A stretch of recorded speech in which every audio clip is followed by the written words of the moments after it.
Let me make sure this thing is still recording. Okay.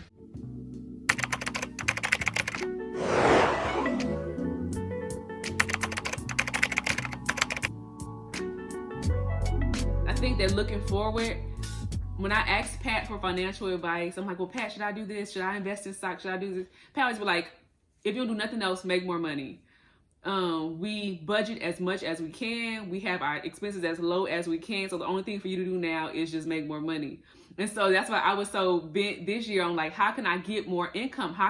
That's why I'm trying to do side hustles, whatever. But moreover, I just wanted a new job with a significant pay increase just to make sure that we can continue to accomplish the rest of our goals, which in this case are to, I guess, save more.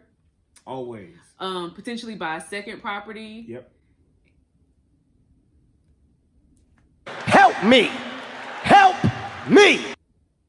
Is that it? I think that's the basis of it. Just accumulate, saving money, just accumulate assets that we can control. Mm-hmm.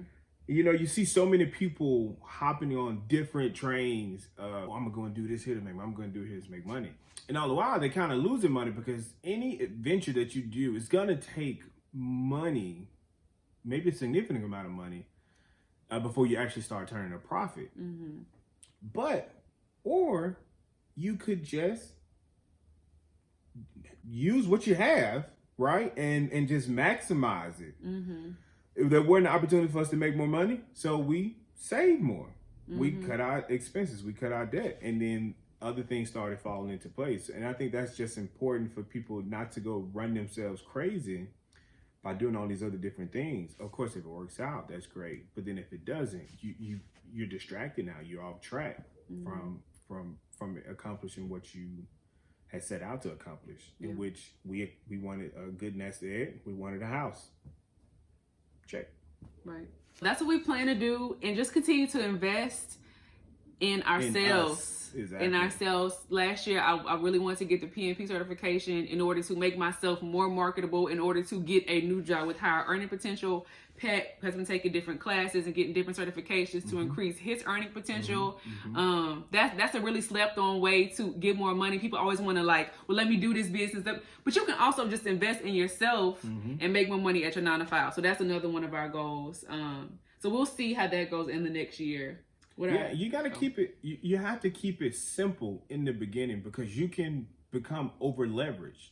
And what I mean by that is if you say, oh, I want to accomplish everything. Well, you can be like a deer stuck in the headlights, right? Because you can get blinded by all those things and you're just paralyzed. Mm-hmm. I mean, I say paralyzed. Oh my God. You could be blinded and then you could be stuck in that same position. Whereas if you keep it simple, you can see success, right? You can see, oh man, okay, I stopped going out as much. Now I'm saving $100 more a month. Like that's motivation that keeps you going, right? So, oh, I paid off some of my debt. Oh, now my credit's going up. So like you got to do those small victories and let that snowball into something bigger, like being able to purchase a home or being able to get out of debt or being able to accomplish whatever goal that you wanted to accomplish. Mm-hmm. So throughout our financial journey, are there any lessons that you've learned? Because I mean, as you grow up, you do learn more. Even being married, you learn more about yourself financially. I think, honestly, autopay is your friend. In my case, right? So I grew up, like I said, you can put things on autopay because sometimes you had to rob Peter to pay Paul. So you had to make sure, all right, I take this late fee here, or I let this go, and then I can pay this and pay that. Well, for me, I was like looking at the account every day. Every second, like, okay, let me make sure this go through, that go through, because we were trying to save, right? We were on the budget. I would check the mailbox every day, but that became very stressful. It is stressful. That's why I don't check. That's why, because it be stressing me out. I don't check at all. I just swipe. So for me, I am now on auto pay. One, because we have a cushion, and then two, I don't have to count every penny that come through the account. I know that things are going to get taken care of the way we have everything structured. Mm-hmm. Being cheap is not always a good thing. Being cheap has its downsides for real. I think that I've missed out on a lot of opportunities to celebrate with friends and family because I'm like, but I don't want to buy a plane ticket. Like, it's $200. Like, I don't want to spend that. And then the memory's gone. And I can never experience that with my family and friends again. Or even just spending time with family and friends. Like, life is so short that I'm learning that money comes and money goes. And I used to get so upset, like, oh my God, I just wasted $100. But then your birthday comes in 2 weeks and you get it back. So it's like I have to train myself to have more of a money comes to me mindset, because I feel like the more that you hold on to money, the more that you lose it. And the more that you're like, hey, it's just money, I'll get it back. It's just money. It's not that big of a deal. That stronghold gets loosed off of you, and you just are able to be more free. And when you give more, you get so much in return. So I've just been more free in my giving to church, to friends, to family, donations, just paying for stuff, because I know that it's going to come back to me either in monetarily or just in knowing that I'm, feeling better about myself and my life. I think another one for me was communicating effectively about finances when you're married. Because people have different perspectives about what they'll spend money on and what they will not spend money on. Ooh. So for one person, they're like, well, I'm better with money because I don't spend my money on this, right? Or like getting my nails done, like, a woman may do. And then the woman's like, well, I don't spend my money on sports items because you just a washed up quarterback from high school anyway, right? So you have to have that understanding of what's important to someone and what's not important, and then have that meeting ground of saying, hey, this is what I spend my money on. So for example, for me, I will budget and I will make do with a lot of things. He'll eat hot dogs. But one thing about me is that I'm gonna have a good time. Bro. Like, if it's Saturday, we at a restaurant with friends and I buy 3 drinks, don't say nothing to me. Don't be tapping your hand at me. Don't look crazy. Don't give me no side eye. If I end up, ordering a dessert, leave me alone now. However, but during the week, on a normal basis, I don't really spend money on anything else other than like necessities, right? I learned that the hard way. Because I used to be so judgmental. Like, why are you getting a dessert? You don't need a dessert. Or appetizer. Just get water and your entree. You don't need all that. I'll be fussing at him. He'll be like, bro, leave me alone. Don't talk to me about this. Like, I spent $100 on myself 2 weeks ago. That's it. But now I can't have a good time at this restaurant. Yeah, we used to fight about that a lot, but now I just leave him alone. I let him have his time, and he let me have my time. When it's time for me to go in Sally's and buy my hair products, I gotta have hair products. Like, I can't. When I get my hair done, I have to get my hair done. Like, don't talk to me about that, because it's gonna happen. And that's perfectly fine, because again, we understand what our financial love language is and what works. So it's like, I can allow.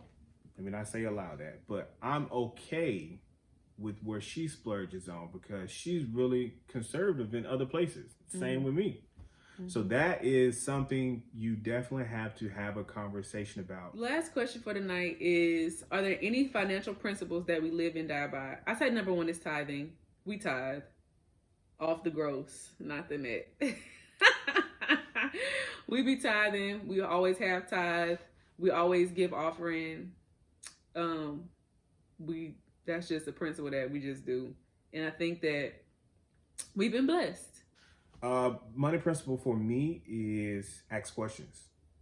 No, like your teacher saying that there's no dumb question when it comes to finances, because whether it's a loan or a business opportunity, like, you always got to ask questions and find out the dirt, because most time people will try to hide stuff from you. You just got to ask questions until you find out the truth. You peel back those layers, because you never know what you could be signing. Or you sign something, you get into something, and 3 weeks later, you're like, oh, I didn't know I had that. So for me, it's always ask questions around money. Yeah. And just make sure you are very clear, and don't worry about if somebody thinks you're dumb or not, because it's you that's signing that obligation. Right. In closing, I really just wanted to make this video to be transparent. I know it's very easy to compare lives on Instagram, but Pat and I live in a 2-income household. We have lived with roommates. We have shared one car. We have lived on strict budgets. On strict budgets. We have done a lot of things. So you cannot compare your life to somebody else and what they show, because you have no idea what goes on in the background. Right.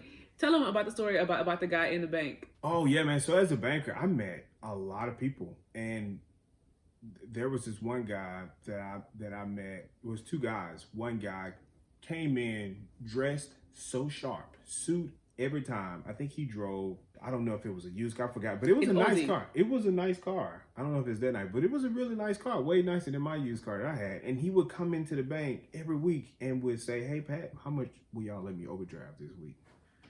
I'm like, "Bro, you too fresh to death. Like you faking it till you make it. Like, what's going on?" Compared to this other guy that came in, black gentleman. My man had a mini fro, and he had on this like white shirt and then like some jeans and boots, and he was filthy, like complete, and he smelled so bad, y'all. And I thought, he may be one of our regular come on the third and ask where your check at people. So he came in my office. He was like, "Hey, I got a question about my account." And I was like, "Okay, what question?" Oh my God, you do the most about your account, man. Bro, I pulled up his account, and he had his own business account with like thousands of dollars in there. And I was like, "Yo, what do you do?" He's like, "Oh man, I own my own shrimp boat." He was like, "I never come into the bank like this, but I really need to get this sorted out. So I just stopped in on my own." You would think the people who drive these nice cars, live in these nice houses, but you can be rich looking broke. Mm-hmm.